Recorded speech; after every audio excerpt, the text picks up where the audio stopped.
testemunho ocular e não entra em contradição. Tá certo? Por isso que eu não concordo com a tese de que a carta de Tiago está em contradição com a teologia paulina. Eu não acredito nessa tese. Essa tese para mim é inválida. A tese é nula. Por quê? A carta de Tiago, a teologia de Tiago, para mim, ele é simplesmente um outro ponto de vista da mesma ideia. Ele é um outro ponto de vista da mesma ideia. Qual é a ideia central? A graça. A ideia discutida na teologia paulina, a salvação unicamente pela graça. Então estamos dizendo que a salvação não é pelas obras, somente pela graça, pela fé em Cristo Jesus.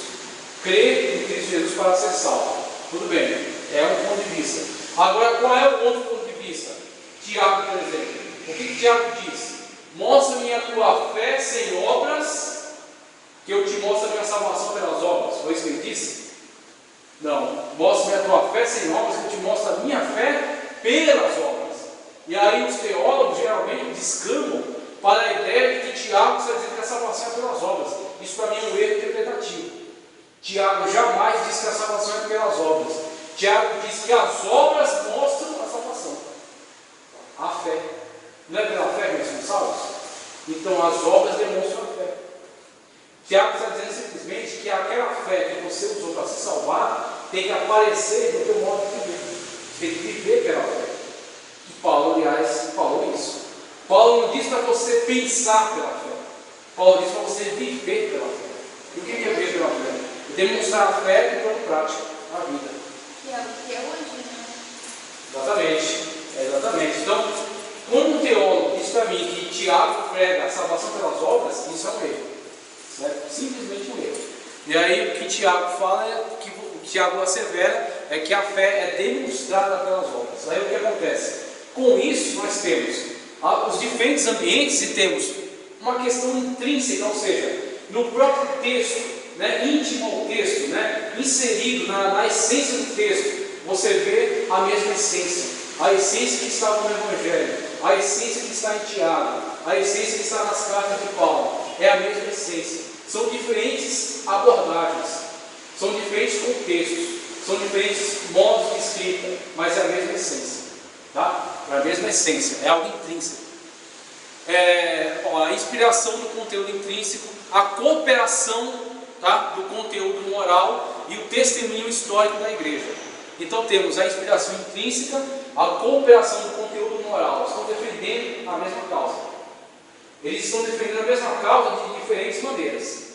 Então Tiago é um judeu, Pedro é um judeu, tá? Mateus é um judeu. Mateus, quando escreve o seu evangelho, ele, do começo ao fim do evangelho, ele quer mostrar que Jesus cumpriu as profecias do Antigo Testamento. É a grande preocupação dele. João também é um judeu, mas ele já estava inserido no mundo gentílico.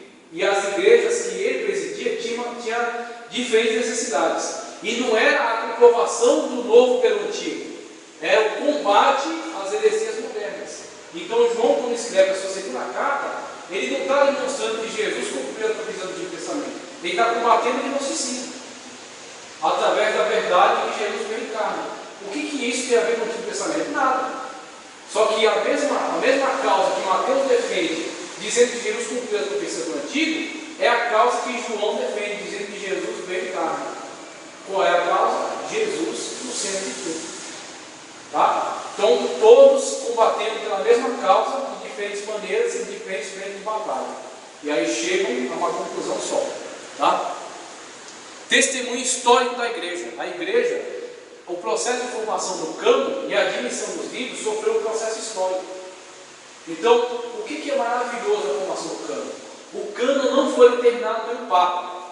O cânon não foi determinado pelo pastor. O cânon não foi determinado por certa igreja. Foi a igreja de Roma que inventou o cânon.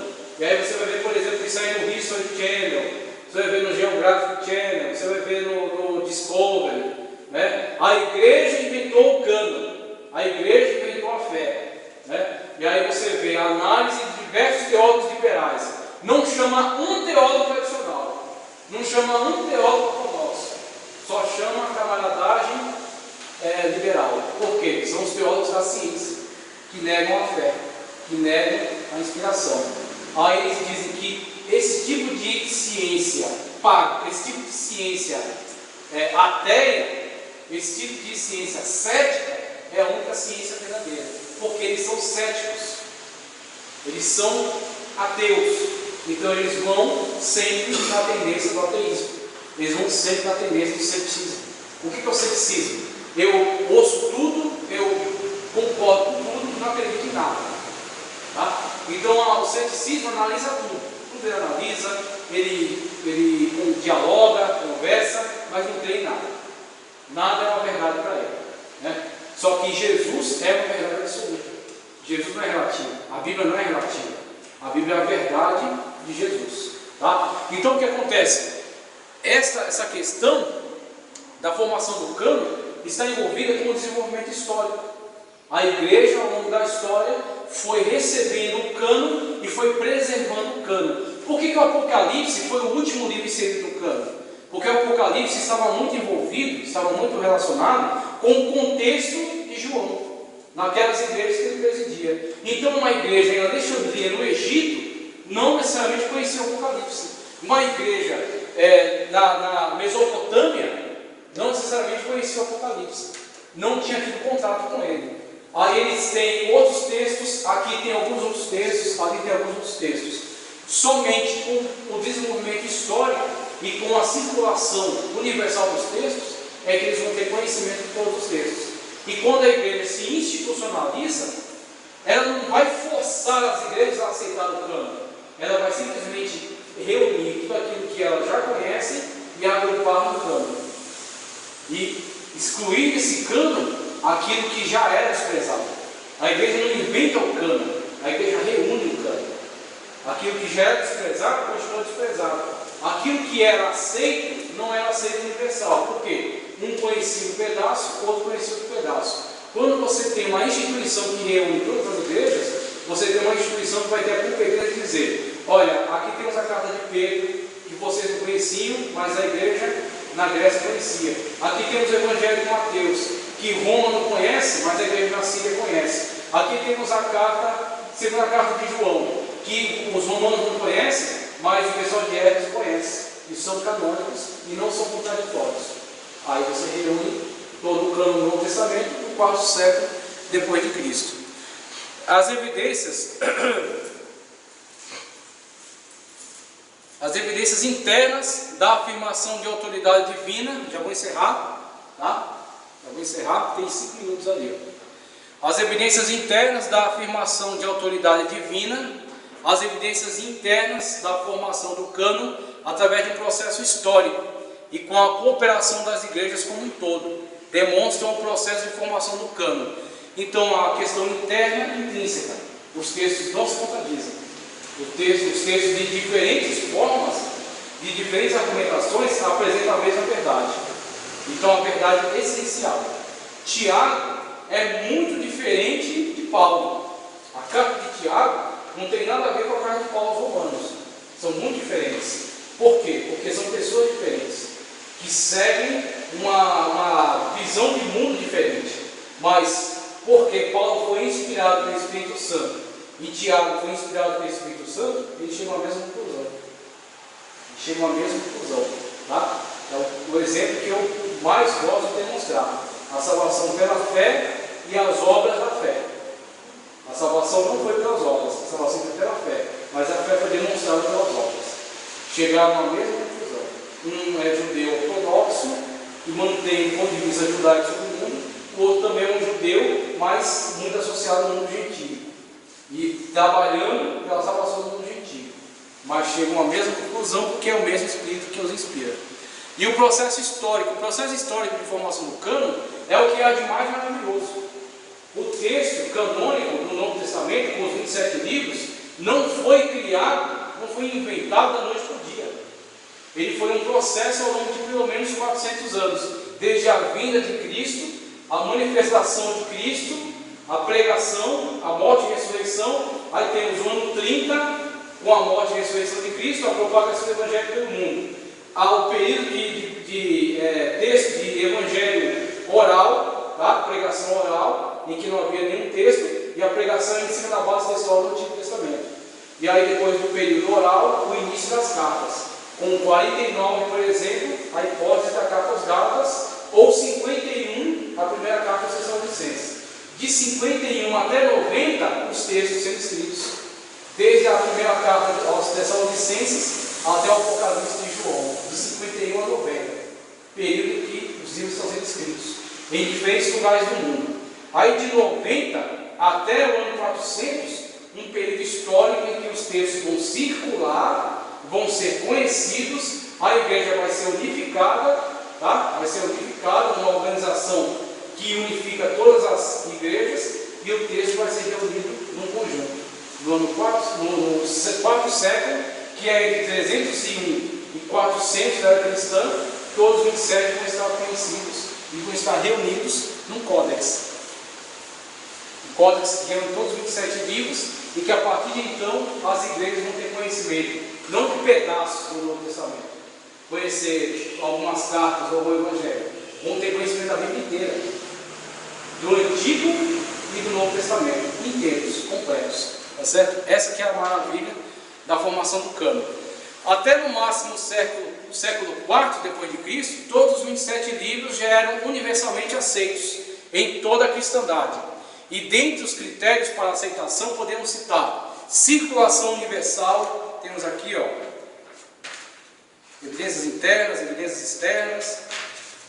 Aí temos aqui, ó, síntese histórica do cânon, que eu acabei de passar, influência na formação do cânon, influência do Antigo Testamento, que é o que eu acabei de passar também, a partir do conceito canônico adotado no ano 90, tá? No Concílio de Jâmia. A influência da vida e das palavras do Senhor Jesus, que é, primeiramente, a página 86, que é a pregação oral e depois colocada no texto pelos apóstolos, tá?